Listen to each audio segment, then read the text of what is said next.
warahmatullahi wabarakatuh. Perkenalkan, nama saya Usria Susanti Ramadhani, NIM 2205110605. Perkenalkan, nama saya Viola Dila Manesa dengan nomor NIM 2205110836. Baik, di sini kami akan menampilkan sebuah video tentang media pembelajaran materi koloid dengan dosen pengampu Ibu Fitri Aldesri SPD MPD. Baiklah, selamat menyaksikan. Teman-teman, pernah nggak sih ngerjain tugas yang banyak banget, tapi di tengah-tengah ngerasain pegel? Nah, bagusnya minum susu nggak sih? Tapi teman-teman tahu nggak sifat-sifat dari susu? Kali ini kita akan membahas tentang koloid, yang mana susu merupakan campuran koloid. Sebelum itu, teman-teman harus tahu dulu apa itu sistem dispersi. Sistem dispersi merupakan campuran dua zat yang berbeda atau sama wujudnya, yang mana sistem dispersi ditandai dengan dua fase. Fase terlarut atau biasa yang disebut dengan terdispersi, dan fase pelarut atau yang biasa disebut dengan pendispersi. Nah, ini susu.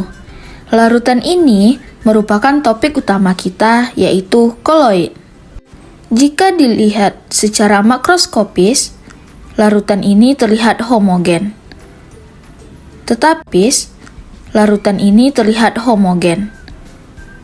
Tetapi, jika dilihat secara mikroskopis, larutan ini terdapat partikel yang terpisah atau heterogen. Pada dasarnya, zat terdispersi tersebar merata pada pendispersi. Nah, ukuran partikelnya yaitu 1-100 nanometer. Ternyata, koloid berada di antara larutan dan suspensi. Disebut larutan juga enggak. Disebut suspensi juga enggak. Biasanya, koloid itu ditandai dengan warnanya yang keruh, tidak ada endapan, dan tidak dapat disaring. Nah, selanjutnya kita akan membahas mengenai apa itu koloid dan apa aja sih sifat-sifat dari koloid.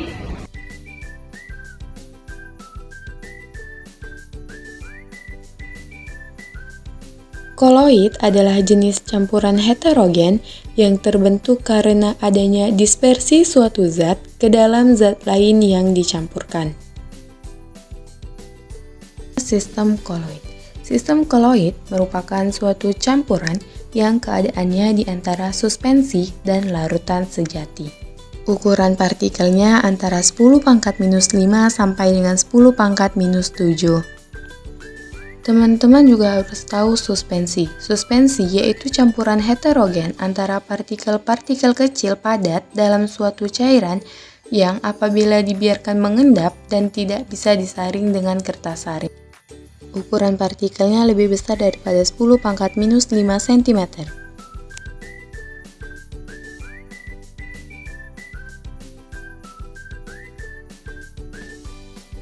Selanjutnya, teman-teman juga harus tahu larutan.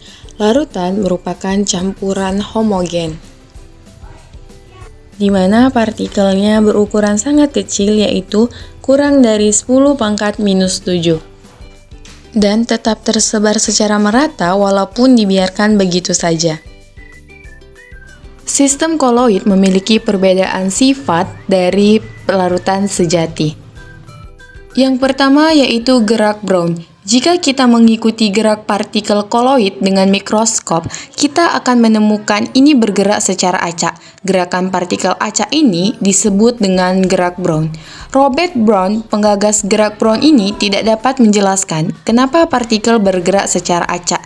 Akhirnya, pada tahun 1905, Einstein menunjukkan bahwa gerak Brown ini terjadi karena tumbukan partikel yang tidak merata. Yang kedua adalah efek Tyndall. Efek Tyndall adalah ketika sistem koloid disinari oleh suatu cahaya. Koloid ini tidak akan ditembus cahaya tetapi dihamburkan. Jadi pada larutan sejati, cahaya ini akan tembus. Pada koloid, cahaya ini akan dihamburkan. Hal ini terjadi karena ukuran partikel koloid ini relatif besar sehingga memantulkan cahaya yang jatuh padanya. Selanjutnya yang ketiga adalah adsorpsi. Zat-zat yang terdispersi dalam koloid dapat memiliki sifat listrik pada permukaannya. Partikel ini menimbulkan gaya van der Waals sehingga dapat mengikat partikel-partikel zat asing. Gejala penempelan zat asing ini dapat membentuk adsorpsi. Zat yang terikat secara adsorpsi akan membentuk lapisan yang tebalnya sekitar 1-2 partikel. Jika partikel ini mengadsorpsi anion, maka sistem koloid akan bermuatan negatif. Jika partikel ini mengadsorpsi kation, maka sistem koloid ini akan bermuatan positif. Selanjutnya yang keempat yaitu elektroforesis. Partikel koloid dapat memiliki suatu muatan sehingga zat tersebut dapat bergerak ke arah elektro yang berlawanan muatan. Migrasi partikel koloid ini disebut dengan elektroforesis. Contoh penggunaan elektroforesis ini adalah dalam industri mobil. Pada saat mobil mau dicat, badan mobil dialiri muatan listrik yang berlawanan dengan muatan yang terdapat pada cat. Akibatnya, cat ini akan menempel lebih kuat. Selanjutnya yang kelima adalah dialisis. Dialisis adalah sebuah teknik pemurnian koloid yang berdasarkan pada perbedaan ukuran partikel. Dialisis dilakukan dengan menempatkan sistem koloid dalam kantong yang memiliki membran semi-permeabel.